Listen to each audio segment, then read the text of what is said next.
अब तक की कहानी में आप लोगों ने सुन लिया था जिया, जो अपनी सिस्टर से मिलकर अंदर ही अंदर काफ़ी इमोशनल हो गई थी। वैसे तो उनके सामने वो अपनी दिल की फीलिंग्स बयां नहीं करना चाहती थी, जिसकी वजह से वो तुरंत ही जाकर गाड़ी में बैठ जाती है। वो और ज़्यादा इस वक्त को एंजॉय नहीं कर सकती थी। उसे खुद के साथ अकेले रहना था और वो किसी के सामने रोना पसंद नहीं करती थी। अपने परिवार से दूर रहना, उन लोगों से इतना डर डर करके जीना, ये कोई मामूली बात नहीं थी एक लड़की के लिए।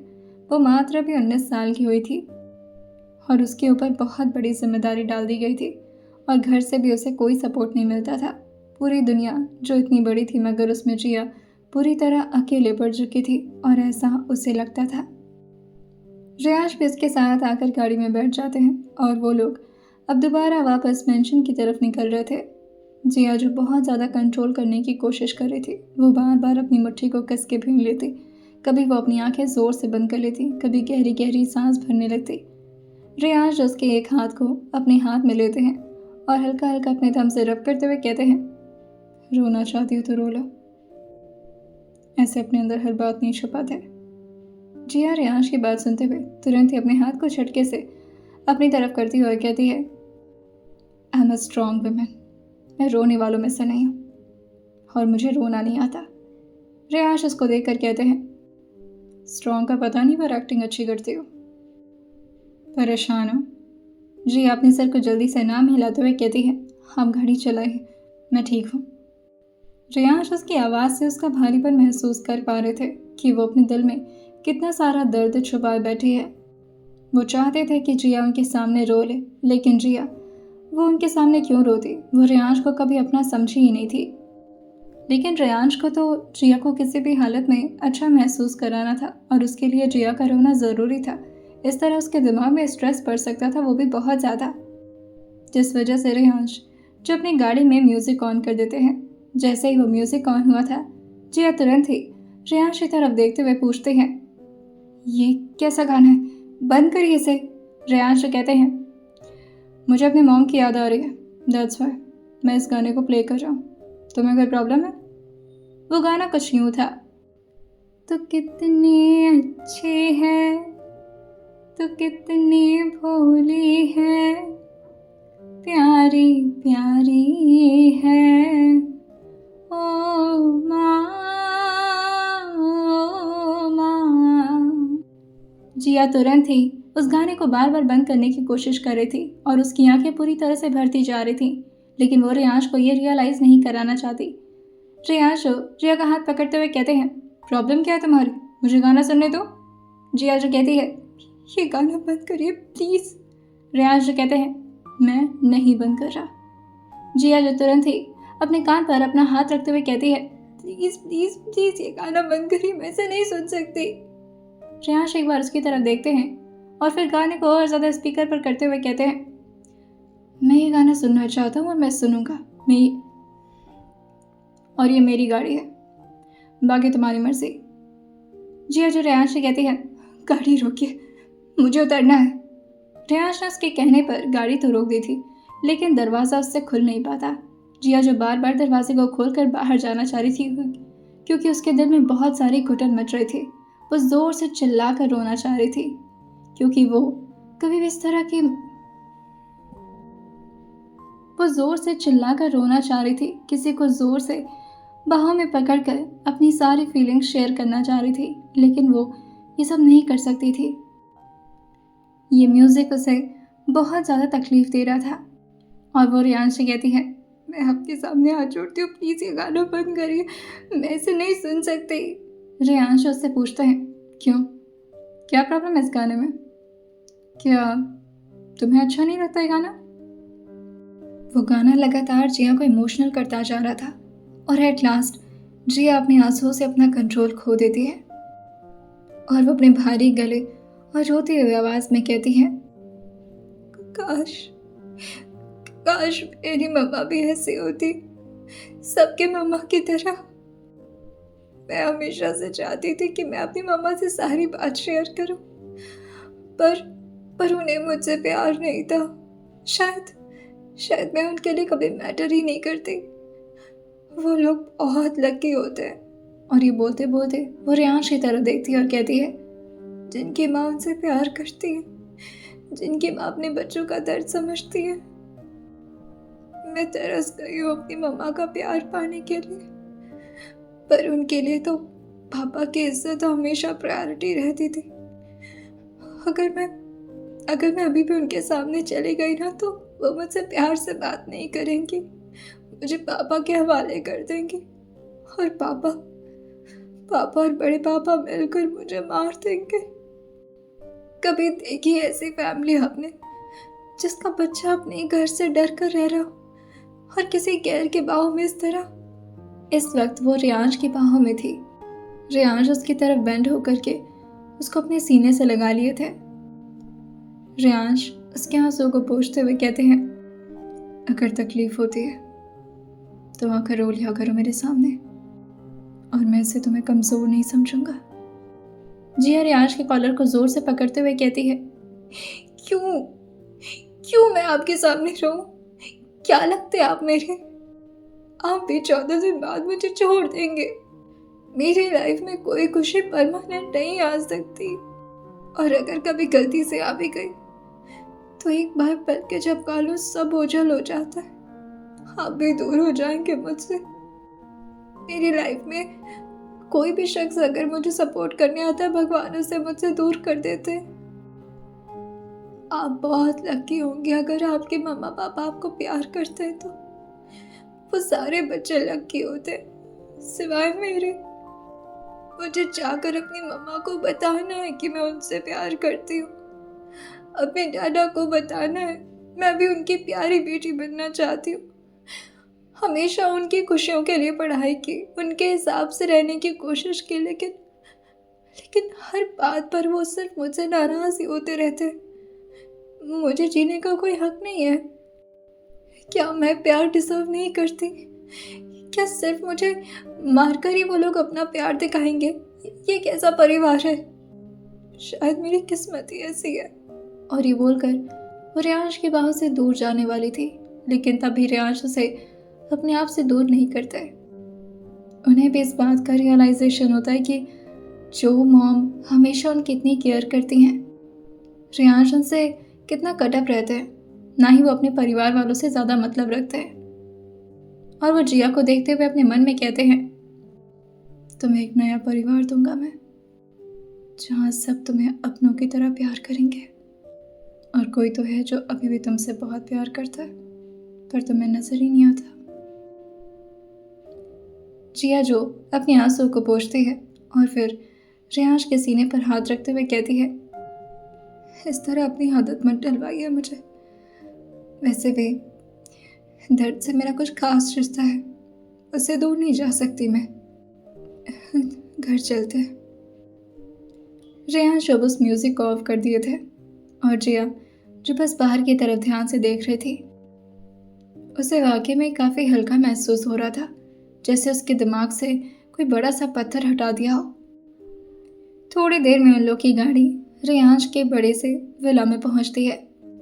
रियांश और जिया जब गाड़ी से उतर चुके थे, जिया जो धीरे धीरे अंदर की तरफ कदम बढ़ा रही थी, रियांश भी उसके साथ अंदर जाते, लेकिन उससे पहले ही रियांश के फ़ोन पर जोसेफ का कॉल आने लगता है। जोसेफ पिक करना इम्पोर्टेंट था। रियांश जो तुरंत ही फ़ोन रिसीव करते हुए कहते हैं, व्हाट्स द अपडेट? दूसरी तरफ से जोसेफ जो बताता है, Vaidika ma'am is safe, but this is sure that she is trapped, she is alive, but I am so sorry to say this. और ये बोलते हुए वो रुक जाता है, क्योंकि आगे के शब्द बोलने की उसकी हिम्मत नहीं हो रही थी। उसे ये नहीं पता था कि रियांश की वेदिका सिस्टर है या क्या, लेकिन वेदिका रियांश की कुछ लगती है। बस इतना ही जोसेफ को डराने के लिए काफ़ी था। रियांश उससे स्ट्रिक्ट टोन में पूछते हैं, I want to know what are you gonna say? Joseph डरते हुए कहता है, sir, have got an info that she is working in a club as a bar dancer. जैसे उसने इतना बोला था, रियांश काफ़ी गुस्से में अपने बगल में रखी कुछ चीज़ों को इधर उधर फेंकते हुए कहते हैं, नो, विच बार? लेकिन जोसेफ को भी इस बारे में कोई नॉलेज नहीं था, जिसकी वजह से वो उनको सॉरी करते हुए कहता है, so sorry, but I don't know sir. Reyansh गुस्से में कहते हैं, tomorrow is gonna be the last day for him. Joseph, set the plan so that not a single girl is left behind. Every one of them must be saved. Reyansh की एक command सुनते ही दूसरी तरफ से जोसेफ जो कहता है, okay sir. Reyansh इधर से फ़ोन कट कर देते हैं और वो अंदर की तरफ आगे बढ़ जाते हैं। हॉल एरिया के कॉर्नर में जिया जो काउच पर बैठी हुई कुछ गहरी सोच में डूबी हुई थी, वो काफ़ी ज़्यादा परेशान लग रही थी। उसके आंसू तो उसकी आंखों से सूख चुके थे, मगर अभी भी वो बहुत दुख में लग रही थी। जिया चाहे कितने भी मुस्कुराने की कोशिश करे, कितना भी स्माइल अपने चेहरे पर चिपका कर रखे, लेकिन दिल ही दिल में तो हमेशा उसको अपने घर परिवार की याद आती थी। वो चाहती थी कि उसका भी परिवार उससे प्यार करे जैसे बाकी के बच्चों का परिवार प्यार करता है, लेकिन शायद उसकी किस्मत में यह नहीं लिखा था। रेयांश जो वैसे तो काफ़ी गुस्से में थे, लेकिन जिया को इस तरह देखकर वो उसे इग्नोर नहीं कर सकते थे। वो अपने कदम को उसकी तरफ बढ़ा लेते हैं और पीछे से उसके कंधे पर टैप करते हुए कहते हैं, चलो रूम में। लेकिन जी अपने सर को धीरे से नाम हिलाते हुए कहती है, मुझे कहीं जाने का मन नहीं कर रहा और पैर भी काफ़ी दर्द हो रहा है, तो बस यहीं बैठना है। जिया सिर्फ रेयांश को इग्नोर करने की कोशिश कर रही थी, उन्हें अवॉइड करना चाह रही थी, क्योंकि जिया ने अपनी सारी फीलिंग्स और काफ़ी हद तक उसने अपनी तकलीफ़ को रेयांश के सामने बयां कर दिया था और इससे उसे काफ़ी झेप लग रहा था, काफ़ी एम्बैरसमेंट महसूस हो रही थी, क्योंकि जब भी जिया अपने घर पर रोने की कोशिश करती तो हमेशा उसके घर वाले यही कहते थे कि घर की बात सिर्फ घर तक रहनी चाहिए, बाहर वालों को ये बात नहीं पता चलनी चाहिए। और जिया ने गलती से ही सही अपने परिवार के बारे में बहुत कुछ रेयांश को खुद से बता दिया था। रेयांश जो सामने की तरफ से आकर के उसका बाजू पकड़ते हैं और उसे खींचते हुए उठाकर कहते हैं, तुमसे कुछ ज़रूरी काम है, रूम में चलो। रेयांश ने थोड़ा स्ट्रिक्ट टोन में कहा था। जिया उनको रेजिस्ट नहीं कर पाती और चुपचाप उनके साथ जाने लगती है। वो दोनों अब रूम में पहुंच चुके थे। जिया का मूड अभी वैसे ही बना हुआ था। वो ना तो अपने चेहरे पर कोई स्माइल ला पा रही थी और ना ही अपने दिमाग को उस जगह से हटा पा रही थी। उसके दिमाग में कभी नेहा की कई बातें याद आती तो कभी नेहा की सिचुएशन, कभी वो अपने घर परिवार के बारे में सोचने लगती। रेयांश उसको ले जाकर बेड पर बैठाते हैं और उसके सामने आकर बैठते हुए कहते हैं, मेरी बात ध्यान से सुनो। रेयांश जो जिया को कल की प्लानिंग के बारे में आज ही बता देना चाहते थे और वो चाहते थे कि जिया अपने माइंडसेट को इस तरह से तैयार कर ले, लेकिन अभी तो जिया का मूड बहुत ज़्यादा ऑफ था, जिसकी वजह से रेयांश पहले उसके मूड को डिस्ट्रैक्ट करने के बारे में सोचते हैं। जिया यूं चुप चुप रेयांश को अच्छी नहीं लग रही थी, जिसकी वजह से रेयांश भी उसके ठीक सामने जाकर बैठते हुए उसके सामने चुटकी बजाते हुए कहते हैं, आर यू ओके? लेकिन जिया कुछ बोलती नहीं, बस धीरे से रेयांश की तरफ देखते हुए पूछती है, आपको कुछ इम्पोर्टेंट काम था शायद? रेयांश के दिमाग में कुछ क्लिक होता है और वो जिया से कहते हैं, इम्पोर्टेंट काम तो है, कर पाओगी अभी? जिया को लगता है कि कुछ ऑफिशियल काम से रिलेटेड होगा। उसकी मूवी भी अभी लॉन्च हुई है और कल उसकी मूवी इंडिया में लॉन्च होने वाली है, तो उसी से रिलेटेड कुछ काम हो सकता है। जिया जो अपने सिर को हाँ मिलाते हुए कहती है, हाँ मुझे कोई दिक्कत नहीं है। रेयांश कहते हैं, ओके देन, बाद में बात से पलटना मत। जिया जो कहती है, नहीं मुझे कोई प्रॉब्लम नहीं है। रेयांश अपनी जगह से खड़े होकर उसके ठीक बगल में आकर बेड पर बैठ जाते हैं और रिया के हाथ को अपने शर्ट के थर्ड बटन पर रखते हुए कहते हैं, अनबटन करो इसे। जिया ये सुनकर अपनी भावें चढ़ाते हुए पूछती है, क्या? उसे लग रहा था शायद उसने कुछ गलत सुन लिया है और रेयांश इस तरह की बातें उससे नहीं कर सकते, जिस वजह से जिया दोबारा से कंफर्मेशन चाह रही थी। रेयांश कहते हैं, डू इट। जिया घबराते हुए तुरंत ही अपने हाथ को पीछे कर लेती है और उस जगह से खड़े होते हुए कहती है, ये क्या बोल रहे हैं आप? रेयांश कहते हैं, इम्पोर्टेंट काम बता रहा हूँ तुम्हें, तुमने बोला तो है तुम कर लोगी। जिया जो कहती है, यहाँ पर मैं परेशान हूँ, मुझे अपने घर वालों की याद आ रही है, मैं अपने घर वालों को मिस कर रही हूँ और आप है कि आपको रोमांस करना है। रेयांश से कहते हैं, मैंने ये थोड़ा ना कहा कि मुझे तुम्हारे साथ रोमांस करना है, और हमेशा तुम हर बात का मतलब यही क्यों समझती हो? जिया जो उनकी बात सुनते हुए कहती है, मेरे साथ ना ज़्यादा होशियारी मत करिए आप जैसे लोगों को अच्छी तरह समझती हूँ मैं। रेयांश उसकी बात सुनते हुए कहते हैं, क्या समझती हो तुम मेरे बारे में? और ये बोलकर वो उसके करीब आने लगते हैं। जिया जो एकदम से अपनी जगह से पीछे होने लगी थी, लेकिन रियांश उसको धड़ाम से बेड पर धक्का दे देते हैं और ठीक उसके ऊपर आकर लीन होते हुए उससे कहते हैं, टेल मी, क्या जानती हो मेरे बारे में? कैसा इंसान हूँ मैं? जिया जो कहती है, एक नंबर की घटिया इंसान है आप। आपको इस वक्त भी मेरे साथ ये सब करना है? आपको दिख नहीं रहा मैं कितनी परेशान हूँ? मुझे तो लगा था कुछ इंपॉर्टेंट काम होगा। रियांश कहते हैं, बहुत इंपॉर्टेंट काम है ये। और ये बोलकर वो खुद ही अपने हाथ से अपने 2 बटन को अनबटन करते हुए अपनी चेस्ट दिखाते हैं, जिससे जिया तुरंत ही अपने चेहरे को दूसरी तरफ कर लेती है। उसके शरीर में एक अजीब सी गर्मी सी उठने लगी थी और वो रियांश को इस तरह से नहीं देख सकती थी। लेकिन रियांश उसके गाल को जोर से पकड़कर अपने चेस्ट की तरफ दिखाते हुए इशारा करते हैं, अपनी करतूत देख रही हो तुम? और फिर रियांश जो ठीक तरीके से बैठते हुए अपने शर्ट के स्लीव्स को ऊपर फोल्ड करते हुए कहते हैं, और ये देखो। रियांश उस जगह को दिखा रहे थे जहां जहां जिया ने अपनी उंगलियों से और अपनी उंगलियों के नाखून की ताकत से स्क्रैच मारा हुआ था रियांश को। जिया जो ये देखकर अपने चेहरे को नीचे करते हुए कहती है, मैं क्या करूं? आप हरकत ही ऐसी कर रहे थे, जबरदस्ती पता नहीं कहाँ लेकर जा रहे थे। मुझे पहले बता दिए होते कि मेरी मूवी लॉन्च हुई और मुझे वो दिखाने ले जा रहा है तो मैं खुश हो जाती ना। रियांश कहते हैं, तुम्हें मुझ पर जरा भी ट्रस्ट नहीं है? जिया इस बात को सुनते हुए कहती है, मैं किसी पर ट्रस्ट नहीं कर सकती, इसका ऑप्शन नहीं है मेरे पास। जिंदगी में सिर्फ ट्रस्ट करके धोखा मिला है मुझे, और इसी वजह से मैं आप पर भी ट्रस्ट नहीं कर सकती। आज रिया की बात सुनते हुए कहते हैं, हु केयर्स, तुम करो ना करो ट्रस्ट, बट फिलहाल तुम्हें मेरी मरहम पट्टी करनी पड़ेगी, ये जो हरकत तुमने कर रखी है। जिया रियांश के उन सारे ख्वाब को देखती है। रियांश आगे उससे कहते हैं, ये काफ़ी तकलीफ दे रहा है मुझे।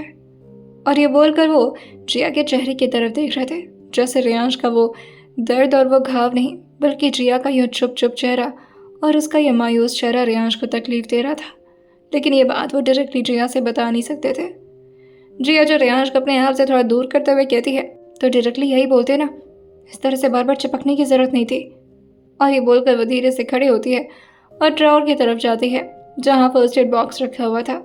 अभी तक तो रियांश ने अपनी शर्ट पहन रखी थी, लेकिन जैसे ही जिया मुड़कर उनके सामने आकर बैठी थी, वो देखती है कि रियांश ने तो अपनी शर्ट को पूरी तरह से अपनी बॉडी से अलग कर दिया है, जिसे देखकर जिया अपने चेहरे को नीचे करती है और अपनी पलकों को धीरे धीरे उठाते हुए रियांश से पूछती है, आप चाहते तो शर्ट पहनकर भी ये सब करवा सकते थे। रियांश कहते हैं, मैं तुम्हें प्रॉब्लम नहीं देना चाहता था, इसलिए उतार दिया। वैसे ये काम भी तुम्हें करना चाहिए था। जिया जो कहती है, नो वे, मैं ये सब फालतू काम कभी नहीं करूँगी। रियांश कहते हैं, बीवी बन चुकी हो तुम मेरी, ये सब करना तुम्हारा फ़र्ज़ है। यू नो ना, बीवी का काम पति को खुश करना होता है। जिया जो अभी तक कॉटन में डेटॉल लेकर रियांश के उन्हीं सारे घाव को साफ कर रही थी। रियांश ये बात सुनते ही जिया का एक फेमिनिज्म मोड ऑन होता है और वो ज़ोर से उसी कॉटन को रियांश के घाव पर मरते हुए कहती है, अच्छा, मेरा काम आपको खुश करना है? रियांश को उससे काफ़ी दर्द हो रहा था और वो अपनी आंखें बंद करते हुए कहते हैं, आउच, क्या कर रही हो? जिया जो कहती है, खुश कर रही हूँ अपनी पति को, मेरे ज़बरदस्ती के पति। अच्छा लग रहा है आपको? अब जाकर रियांश के कानों को थोड़ा सुकून मिला था। जिया का ये टोन वो काफ़ी टाइम से मिस कर रहे थे। उन्हें दर्द तो हो रहा था, लेकिन फिर भी वो उस दर्द में मुस्कुराते हुए धीरे से अपनी आँख खोल लेते हैं। जिया जो अभी उनके चोट को काफ़ी तकलीफ देने के मूड में आ चुकी थी, लेकिन तुरंत ही रियांश उसका हाथ पकड़ते हुए कहते हैं, मुझे दर्द हो रहा है। रियांश ने उसके कान के पास काफ़ी धीरे से बोला था। जिया को भी अपनी हरकत पर गुस्सा आता है और वो खुद से कहती है, मैं भी ना, क्या करती रहती हूँ। और वो प्यार से उनके चोट को साफ करते हुए फूंकते फूंकते उनको क्रीम लगाते हुए कहती है, हो गया आपकी मरहम पट्टी, अब जाइए यहाँ से। रियांश उससे कहते हैं, मैं कहाँ जाऊँ, मेरा रूम है, मैं यहीं पर रेस्ट कर रहा हूँ। और ये बोलकर वो आराम से बेड पर लेट जाते हैं। जिया जो उनकी बॉडी को देखते हुए कहती है, कम से कम शर्ट तो पहन लेते। रियांश कहते हैं, क्या ज़रूरत है, वैसे भी बीवी के सामने कपड़े पहने ना पहने क्या फ़र्क पड़ता है, तुम भी उतार सकती हो। जिया ये सुनते हुए एक पिलो को लेकर उनके मुंह पर मारते हुए कहती है, पड़ी रही आप ऐसे, मैं नहीं आ रही आपके पास। और ये बोलकर वो गुस्से में रूम से बाहर निकलने लगती है। रूम से बाहर निकलती है, लूसीफर भी अपने बॉस को ढूंढते ढूंढते उधर ही आ रहा था। जिया ये देखकर जोर से दरवाज़ा बंद करती है और उल्टे पाँव ऐसे भागते जैसे वो किसी मैराथन की पार्टिसिपेंट हो और उसे अवार्ड जीतना हो। वो जाकर एकदम से रियांश के बगल में चिपक कर लेट जाती है। वो भूल चुकी थी कि रियांश अभी किस तरह से लेटे हुए हैं, उन्होंने कपड़े पहने या नहीं, लेकिन बस वो रियांश के पास आकर छुपना चाह रही थी। लूसीफर जो बार बार गेट को खोलते हुए उनकी गेट को धड़ाम धड़ाम से मारे जा रहा था, जिसे जिया और ज़्यादा डरते हुए रियांश को ज़ोर से चिपकाते हुए कहती है, वो आ रहा है, वो मुझे खाने आ रहा है। रियांश उसको देखते हैं और फिर उसकी तरफ करवट करके लेट जाते हैं। वो भी उसको अपनी बाहों में छुपा लिए थे और उसके सर को अपने सीने में। बेचारी जिया के जहाँ पसीने छूट रहे थे वहाँ रियांश को ये सब देखकर मजा आ रहा था और वो जिया के आ रहे आगे के बालों को पीछे करते हुए धीरे से कहते हैं, मुझे नहीं पता था ये लूसीफर मेरे इतना काम आने वाला है। वैसे भी लूसीफर के लिए तो ये मुश्किल था कि वो गेट खोल दे, लेकिन तभी अचानक से गेट खुल जाता है। जिया को लगा था कि लूसीफर इतना ज़्यादा ताकतवर है कि वो बंद दरवाजे को भी खोल लिया। जिया जो पूरी तरह से कांपने लगी थी, लेकिन बाहर से डोर एक स्टाफ ने खोला था। लूसीफर ने उसे इशारा किया था कि डोर खोल दे, क्योंकि उसे अपने मालिक से मिलने जाना है। और कोई भी स्टाफ लूसीफर की बात ना मानती ऐसा नहीं होता था। जैसे ही लूसीफर जिया और रियांश को इतना करीब देखता है, वो भी आ करके बेड पर बैठने लगता है और वो गलती से जिया की तरफ ही आ गया था। अब जिया की तो हालत और ज़्यादा खराब होने लगती है। उसकी तो हिम्मत नहीं हो रही थी कि वो आँख खोल कर पीछे भी देख पाए कि उसके पीछे कौन बैठा हुआ है। जिया जो रियांश की बाहों में चिपकी हुई थी, वहीं रियांश अपने एक हाथ को उसके सर से थोड़ा अलग करते हैं और पीछे बैठे लूसीफर को हाई फाई देते हैं और एक आई विंग करते हुए कहते हैं, गुड बॉय। जिया जो कांपते आवाज़ में धीरे से पूछती है, क्या बोल रहे हैं आप? रियांश कहते हैं, आई मीन गुड गर्ल, ऐसे चिपके रहो करो मेरे पास, सेफ रहोगी। जहाँ बेचारी जिया डर के मारे कांप रही थी, उसके बदन से पसीने छूट रहे थे, वहीं रियांश को ये सारा मोमेंट काफ़ी एंटरटेनिंग लगता है और वह सब कुछ भूलकर बस जिया के बॉडी को अपने अगेंस्ट फील कर रहे थे। जिया ने अपने दोनों हाथ रियांश की पीठ पर रखे हुए थे और लूसीफर के डर से वो रह रह करके अपने हाथों को रियांश के पीठ पर और ज़्यादा गड़ाने लगती है। रियांश अपनी आंखें ज़ोर से बंद करते हुए कहते हैं, इसके नेल्स कटवाने पड़ेंगे, बहुत ज़्यादा हर्ट करती है मुझे। जिया जो रियांश की बात सुनते हुए कांपते हुए होठ से पूछती है, वो कहा क्या? रियांश जो कहते हैं, नहीं, मुझे लगता है वो रात तक नहीं जाएगा। जिया जो कहती है, रात तक ऐसे ही रहना पड़ेगा। रियांश जो कहते हैं, तो क्या हुआ, ऐसे ही रहो, हिलना भी मत, पता चले तुम हिलो और वो तुम्हें अपना खाना समझ के खा जाए। जिया जो धीरे से अपने चेहरे को ऊपर की तरफ उठाकर अपनी आंखें खोलती है और रियांश के चेहरे को देखते हुए पूछती है, आप चाहेंगे तो उसे भगा सकते हैं, आप बोलिए ना उसे। रियांश कहते हैं, नहीं, मैं क्यों से भगाऊंगा, मेरा तो बहुत फ़ायदा हो रहा है। और फिर वो लूसीफर को देखते हुए कहते हैं, यहीं बैठे रहना लूसीफर, जब तक मैं तुम्हें जाने के लिए ना कह दूँ। जिया रियांश को देखकर पूछती है, ये सब क्या कर रहे हैं आप? आपको पता है मुझे डर लग रहा है उसके यहाँ होने से। रियांश जिया को पीछे की तरफ करवट देते हैं और उसको पूरी तरह से बेड पर लिटा देते हैं और रियांश भी उठते हैं, लेकिन जिया जोर से उनके बाजू को पकड़ते हुए कहती है, कहाँ जा रहे? रियांश कहते हैं, ऐसे ही सोचा शर्ट पहन कर आओ, तुम यहीं पर लेटी रहो। लेकिन जिया जो कहती है, कोई ज़रूरत नहीं शर्ट पहनने की, ऐसे ही रहिए मेरे पास।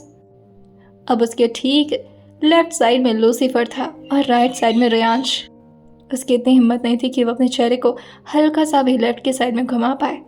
रियांश जो उसको देखते हुए कहते हैं, अगर तुम कहो तो मैं तुम्हें हाइड कर सकता हूँ। जिया जो कहती है, कर लीजिए कर लीजिए। रियांश कहते हैं, पर उसकी वजह से तुम्हारे ऊपर आना पड़ेगा मुझे। जिया जो कहती है, कोई बात नहीं, आ जाइए ऊपर। रियांश उसकी बात सुनकर मुस्कुराते हैं और फिर आकर आराम से उसके ऊपर लेट जाते हैं। वैसे उन्होंने अपने हाथ और अपने पैरों का सहारा लिया था, वरना उनके शरीर से जिया दब भी सकती थी। रियांश जिया की तरफ एक बार देखते हैं और फिर उसके चेहरे को धीरे से अपने हाथ से टैप करते हैं। जिया अपनी आंखें बंद कर ली थी। वहीं रियांश की नज़र लूसीफर पर जाती है, जो आराम से बगल में बैठकर उन दोनों को देख रहा था। कभी उसकी नज़र जिया पर पड़ती, लेकिन जिया जो रियांश के हाथों की वजह से पूरी तरह से ढक चुकी थी, जिसकी वजह से लूसीफर थोड़ा और जिया के करीब आता है और अब लूसीफर की गहरी गहरी सांसें जो जिया को महसूस हो रही थी, वो और ज़्यादा अपने आप को रियांश के पास छुपाने की कोशिश करने लगे। रियांश उसके चेहरे को दूसरी तरफ करते हुए कहते हैं, मैंने तुम्हें यहाँ पर बैठे रहने के लिए परमिशन दी है, इस तरह हम दोनों को देखने के लिए नहीं। और ये बोलकर उसके चेहरे को वो दूसरी तरफ घुमा देते हैं और उसे ऑर्डर देते हुए कहते हैं, इधर मत देखो। लेकिन लूसीफर को बदमाशी करने का मन कर रहा था और जिया जिस तरह से उससे डर रही थी, लूसीफर को मजा आ रहा था। इस वजह से नहीं क्योंकि वो जिया को डरा रहा था, बल्कि इस वजह से क्योंकि उसकी वजह से जिया और रियांश एक दूसरे के काफी करीब हो रहे थे। वैसे लूसीफर भी कोई कम रोमांटिक नहीं था। हाँ, ये थोड़ा अजीब है, लेकिन जब भी रियांश उसके साथ मूवी देखा करते थे, रोमांटिक मूवीज लूसीफर को हमेशा अट्रैक्ट करती थी। अब उसे तो रोमांस करने के लिए मिल नहीं रहा था, लेकिन यहाँ पर उसको रियल सीक्वेंस देखने का मौका मिल रहा था जिससे वो मिस नहीं करना चाहता। वो बार बार अपने चेहरे को रियांश और जिया की तरफ कर लेता। रियांश उसको कितना भी डांट रहे थे, लेकिन वो वहीं पर बैठे बैठे उन दोनों को देख रहा था। रियांश उससे कहते हैं, हो गया तुम्हारा काम, अब यहाँ से जा सकते हो तुम। रियांश नहीं चाहते थे कि उन्हें और उनकी जिया को इतना क्लोज आते हुए कोई और देखे और उन दोनों के बीच कोई तीसरा आकर के बैठे। लेकिन लूसीफर जो पूरी तरह से बेड पर फैल जाता है और अपने चेहरे को नीचे बेड पर रखकर बस धीरे से नाम हिला देता है। रियांश उसके सर को टैप करते हुए कहते हैं, मैंने कहा जाओ यहाँ से। लेकिन लूसीफर अपने दांत को दिखाते हुए फिर से अपने चेहरे को नाम हिला देता है और टुकुर टुकुर उन दोनों को देखने लगता है। रियांश को पहली बार लूसीफर की बदमाशी से मजा आ रहा था। वैसे चाह तो वो भी नहीं रहे थे कि लूसीफर यहाँ से जाए। हाँ, वो उन दोनों की प्राइवेसी को खराब तो कर रहा था, लेकिन उसके साथ ही जिया का बार बार उनको अपनी तरफ खींचना, ये भी तो सिर्फ लूसीफर की वजह से ही हो रहा था। आइए जानते हैं अब आने वाले एपिसोड में क्या होगा और कैसे एडजस्ट करेगी जिया इस तरह से लूसीफर और ऊपर से रियांश को एक साथ। आइए जानते हैं इसे आने वाले एपिसोड में। और सुनते रहिए माफिया ट्रैप्ड वाइफ सिर्फ और सिर्फ स्टोरी विद सौम्य के साथ।